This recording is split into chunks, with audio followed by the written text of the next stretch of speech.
I will share the zoning very quickly. I will go on to share my screen, and I will go to screen number 2. So I just want to report very quickly on 3018 Midvale Avenue. This is an illegal structure that popped up in the rear lot of 3018 Midvale. Hillary, are you meaning to share your screen with the group? Because we can't see it. I don't think sorry. I can't. There you go. There it comes. Yeah. I'm not getting, it says I'm screen sharing. Okay. So what you're seeing here is an illegal structure that was built without a zoning permit and without construction permits. What is actually there right now is a green box. So the superstructure is up with the weather cladding, the air infiltration barrier built all over it. So the windows are installed. So for all intents and purposes, this is what you're seeing. So it's a large structure. The owner is a licensed contractor, so he knows the ins and outs of getting permits, and he neglected to get a permit on this, and that was willful, because when you do that, you take certain things out of negotiation. The intent is that when you build a structure, it's going to be very problematical to take it down. So you build it in the wrong place. So it takes the location of the structure out of negotiation, and it takes the height of the structure out of negotiation.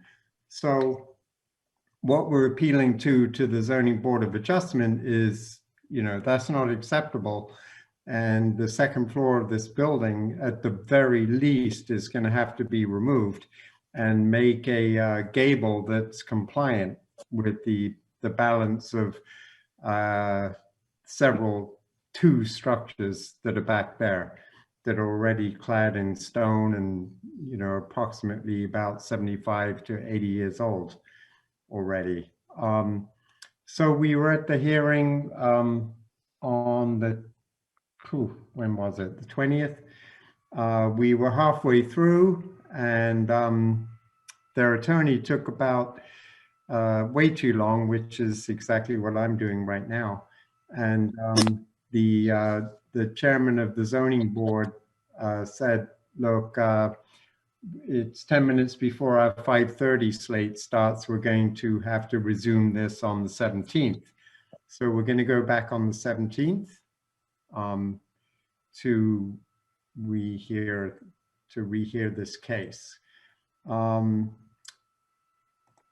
I have another 2 minutes? Yes, because I know I would say we want to make sure we share the. Just one quick question, Hillary. Did you mean to say the 17th or the 27th? 17th. 17th at the resumed hearings was stated at the time for the 17th. I have not seen it come up on the calendar yet. Thank you. So 344 Division Street. This is a back lot that surprisingly was zoned for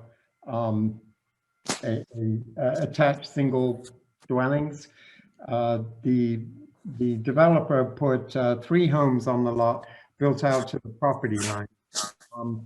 So what we're asking him to do is basically provide a setback here at the second floor. So and this is an example that's already built in East Falls on West Penn Street in Conrad. We would like him to build a setback at the second floor, which is something we've asked him to do since December.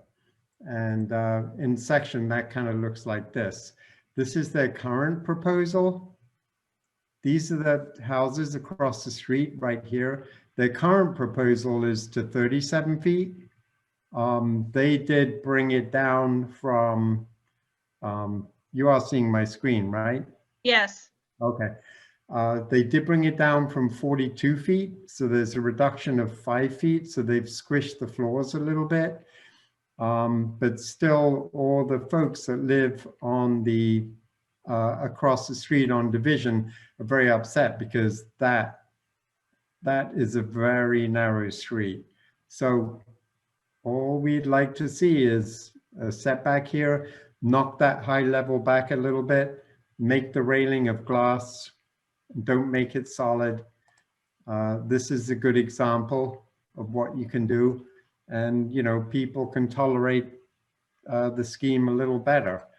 Unfortunately, what I did see when I was at the zoning hearing last week was they accepted a very similar proposal from the same developer in the same black brick that had come down in height, and they approved it, which is a little, I'm finding a little bit disturbing, actually. You mean at a different location, Hillary? On Ellsworth Street. Right, right. Okay. So their building on Ellsworth Street looks just like this, same material, same windows, same design, same height, and the zoning board approved it. So I'm not holding out a lot of hope for this. Aren't the garages on the front supposed to be illegal? They're not illegal, and there's no other place to put them, actually. Right. The only way you could get rid of garages is to have a single family dwelling with a driveway on the side. He is proposing in his basement to put these window wells that build out to the right of way. So I would be very interested, which is basically, if you can look in here, is a light well in the side wall. Can you see that? Yeah, so it's taking Yeah. away some of the sidewalk. Right. So what that means is this road has to stay in operation because it connects into the backs of these properties. That is going to be a tall order to make these light wells and to keep this road in operation without severely impeding the site. Because as you know, whenever you dig a hole in East Falls or you weed your garden, you're going to find a rock about 8 inches below the surface.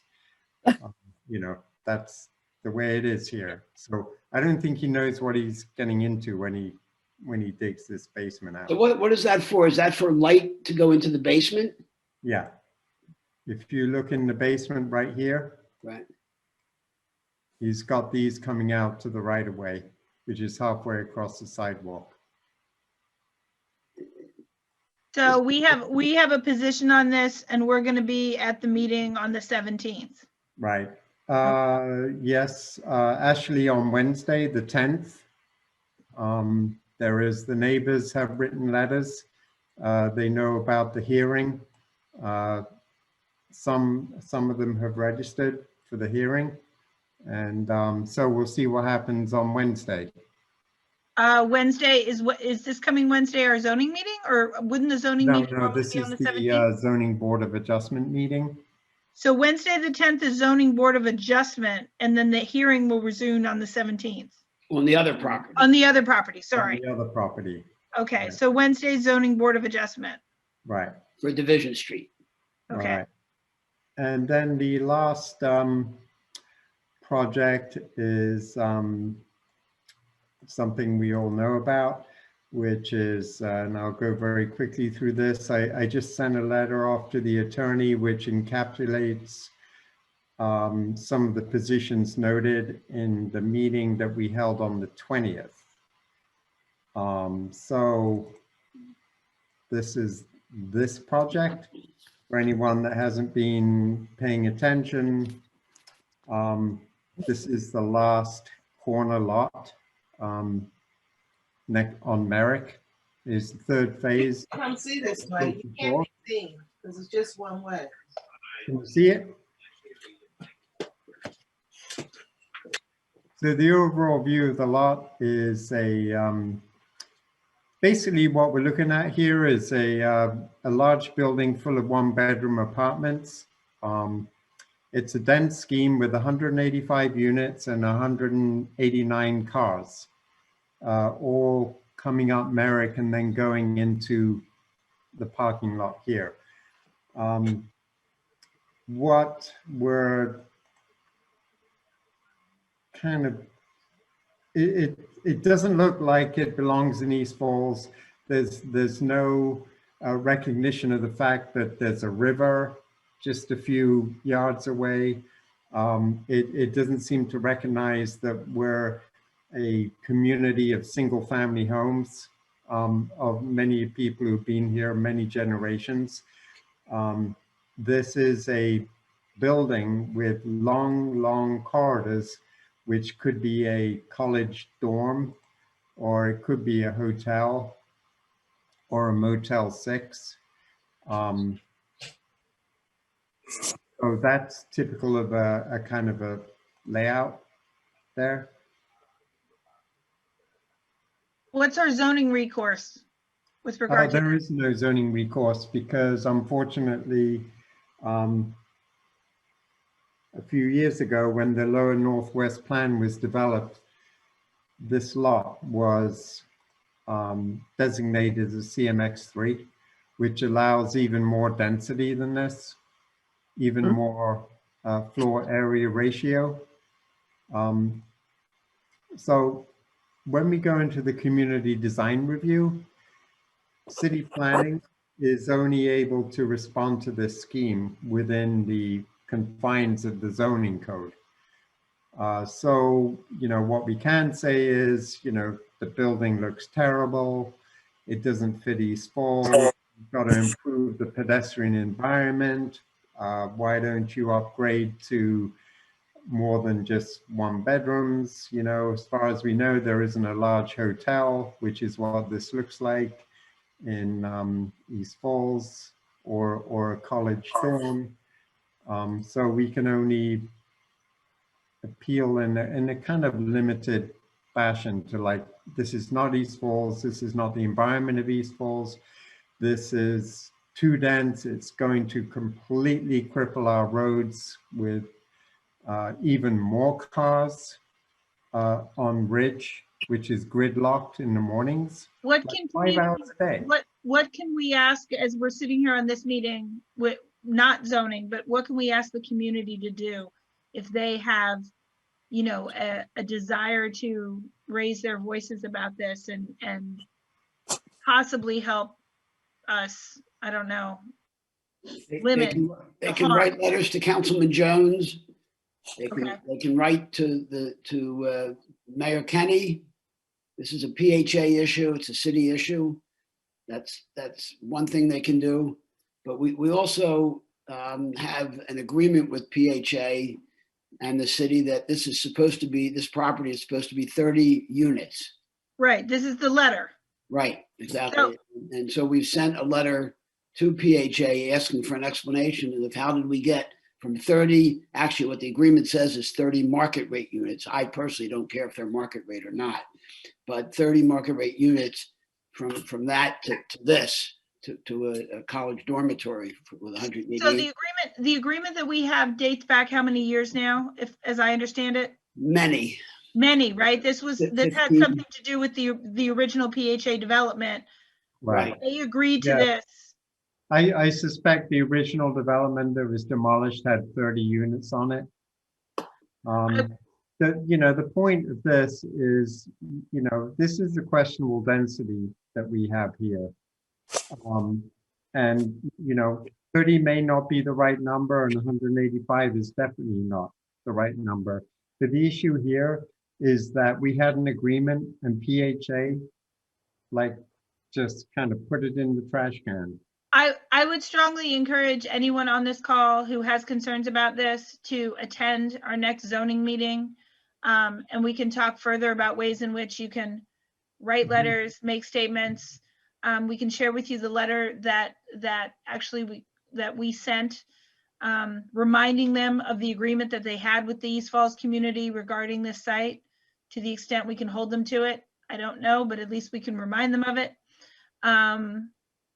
And wasn't there, I believe, Hillary, did you have another issue that we wanted to vote on very quickly? Because I do want to move us along.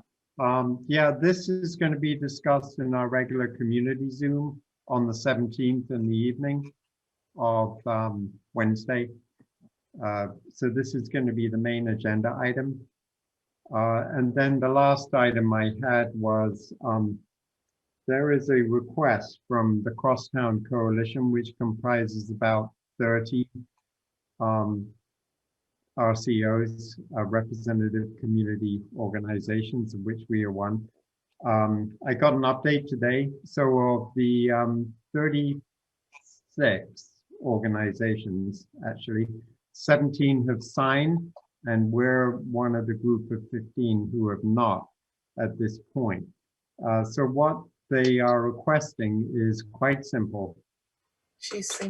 There is a city website called the Office of Property Assessment, okay, which has all the detail on properties. So if there's a slumlord on your street and you want to find out who owns it, or you know the owner, but you want to know his track record through the whole city, what they have,